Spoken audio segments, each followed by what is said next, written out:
I'm going to show you how to beat the Sea Spider boss from the Ocean Crossing mission in Chapter 2 of Armored Core 6. I'm also going to show a bunch of things, how to dodge attacks and stuff, and what build and stuff you might want to use here. So, if you can afford it, the build that I'm going to show you, I'm going to use a build from before you beat him. So, all these parts you can get from before you beat him. And what I like, if you can afford it, is to get the VVC 760 PR on both my arms. This is the plasma rifle that does a ton of damage and fires slow. It does like 760 damage or something like that. And if you can afford to get both those, and then also if you can afford it, you want to get both VP60 LCSs on the back. And all these combined, you'll do insane DPS, which is what you need because, like most bosses in this game, this one's a DPS race again. But if you dodge a lot of stuff, it's not as bad. This one's a little bit more dodgeable than the Beltis boss or whatever.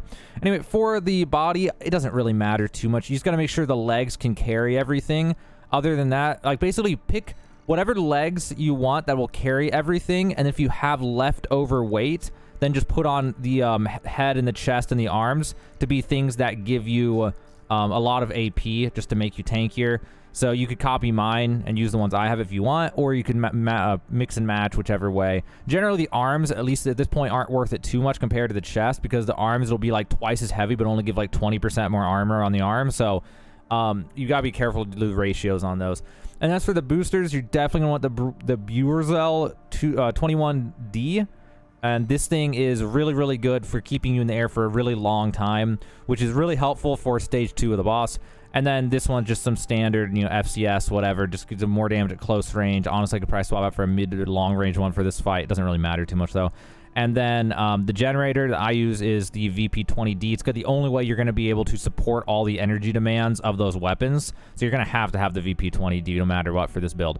And with that build, you're pretty much good to go. And then you just got to know how to fight the boss. And I'm going to show you how to do it. But first, let's go through all the attacks. And then I'll show you a full fight from start to finish where I talk through it as best as I can. So the main things with this guy, he has a bunch of different attacks. They're all relatively dodgeable. But like with anything in this game, if you put yourself into a weird spot when he does it, you literally can't dodge, and you no matter what take like 5,000 damage. This guy can literally, if he catches you wrong, can burst you for like 7,000 AP. It's the dumbest thing ever. So the main thing that's going to get a lot of people is he has a cannon that he'll fire in 3 different ways. 2 of them are lasers. 1 of them are these big fireballs. Now the fireballs just suck to dodge. So for the fireballs, you're just going to assume the timing, and then you're going to dodge right when it would have hit you. The timing window sucks really bad. It's very, very hard to actually time it right. And he always fires 2. So you dodge one, wait, and then dodge the other. But good luck because the timing window sucks really, really bad. And then the other thing is he can bait you because he can do the same, like you'll see his laser charge up, and that's how you know he's going to do that stuff. And he can do this basically the same charge animation, very similar. But instead, he'll do a laser that comes like up to down or down to up. I think down to up. And that one is the same thing. Is you just got to learn the timing. There's no way to do it visually because once he swipes it, it's like a 200, 400 millisecond swipe. You can't physically react in time. So you have to just know the timing after getting hit enough times, which sucks to have to learn that way. And then just dodge to the left or the right when the laser comes in, and hopefully it'll go right past you. That's generally the laser. And then the last one is, and this is the easier one to dodge, you'll see him like charging up the laser on top, and you'll see him turn it off to his left. So on our screen, it'll be to the right. And that one you have a lot of time. You see it go off to the right, all you gotta do is fly up into the air then, and it'll go underneath of you. So that's the laser. The other big mechanic he has that's really annoying that'll get a lot of you is he'll try to pounce on you. Now, he'll do this in at least 2 different ways. One of them is very simple. If you're really close, he'll just lift up and then try to slam forward on you and lunge forward. And to dodge that one, all you got to do is the second you see him start moving for it, you just got to fly like right at him with your normal, movement speed, just doing the fast moving, sliding around. Slide at him, and then right when he's going to lunge, you're going to dash forward with the quick dash in order to go right underneath of him. Now, it can be weird because if you touch one of his legs while going under him, sometimes it'll count as you got charge damage from him and got hit. So you got to be careful of his legs. They can do damage still sometimes. And then the other one, this one's much harder to dodge. And this is when you're a little bit further away. You'll see him slide to the left or the right. As soon as you see him make this motion, just to be safe, you want to immediately go the same way he's going. So if he's sliding to your right, you're going to slide forward and to the right straight at him. and then he'll overshoot, and you can dash underneath of him, hopefully, and then not take any damage. Now, the main thing here is you don't want to get too far away, and you don't want to get too close. Now, you can dodge the charge-up attacks by going right underneath of him, but it's also very dangerous because if he follows up with one of those lunging slams, it can just make it almost impossible to dodge because it's too hard to know which way he's going when you're point blank, because it'll just mess up his AI and he'll come in at a random angle. It's just really weird. But you can try to go that route too, is just flying right past him when he goes to do the charged up laser beam on the top. And then the other thing is that he'll shoot like cannons out of the top. These are easy to dodge. Like he'll shoot many missiles out of the top. You just got to be moving left or right and just moving at a steady speed, and they'll, for the most part, miss. You're always going to get whittled down slowly because that's how this game works, but you'll minimize the damage by just flying around left or right or something, and it's not a big deal. As for just the random like submachine gun spray he does, you just always be moving some which way, but just, you know, that'll minimize the damage, but other than that, you just kind of ignore it because it doesn't really do that much damage. And then as for how to fight back, with the build that I gave you in this video, you're always going to be spamming the plasma rifles. You're basically just going to hold them down at all times, let them spam whenever they spam, because they'll overheat, and then, you know, they spam again once they cool down. You just let them go. And then the other thing is the lasers on the shoulders. You're only going to fire these when he's either stunned or right after one of his major attacks, or say he does like the side-sweeping laser beam. Once you're high enough to dodge the side-sweeping laser beam, you easily have the time to hit him with both the lasers real fast because he has to finish that attack before he can do something else. So after an attack, before he can do his next attack, you have windows on some attacks to then be able to use the lasers without getting punished for it. And that will do a lot of stagger damage, let you stagger him fairly easily.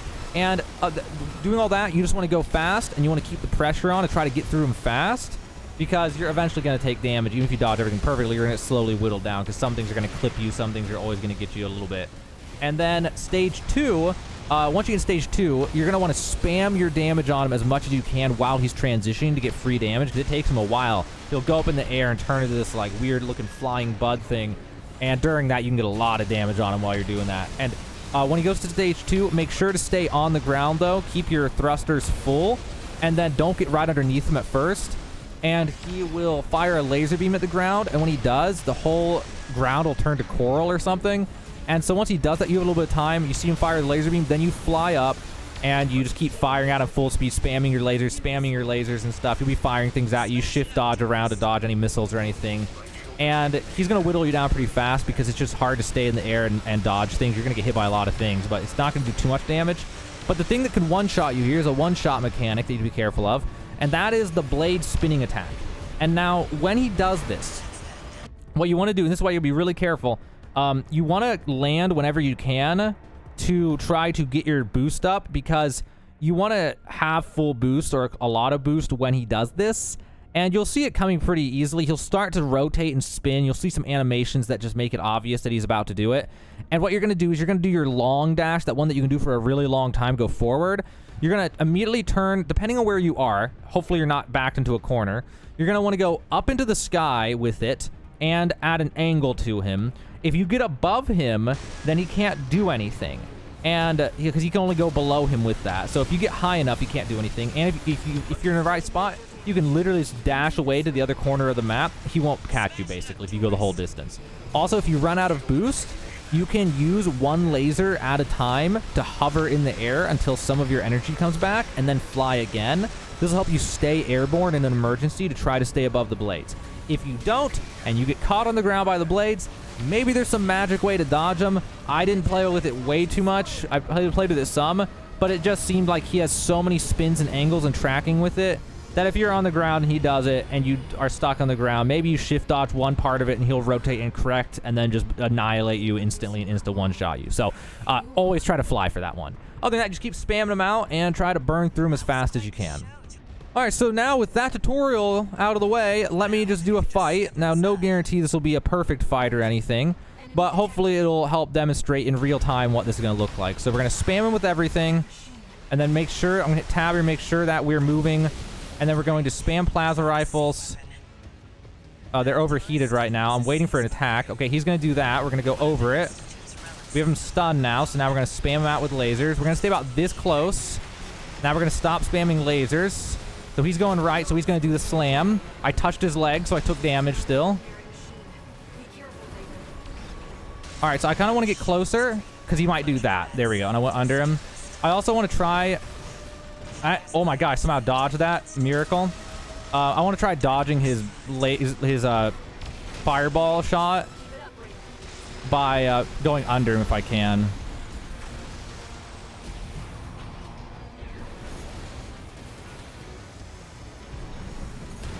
Alright, so he tried to slam me, but I moved so far forward, he literally went right over my head. Alright, so it does work to get right on his face like that for the fireballs and things, but it's just sketchy as hell. Alright, so he's almost stage 2. There it is, he's stage 2. Okay. So now we're going to stay on the ground for now. Okay, he's going to do the laser, so I'm going to go up in the air. He's almost stunned. So I just want to try to see if I can stun him before he does the blades. And then I'm going to stay on the ground while I spam him.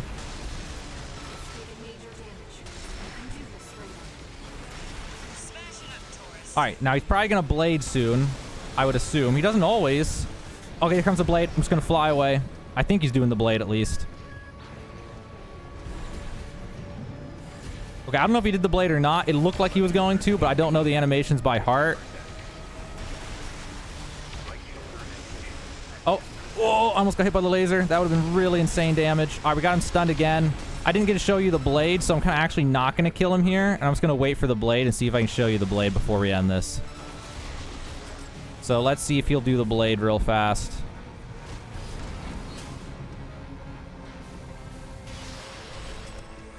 There it is. So you're just going to fly away like this and up.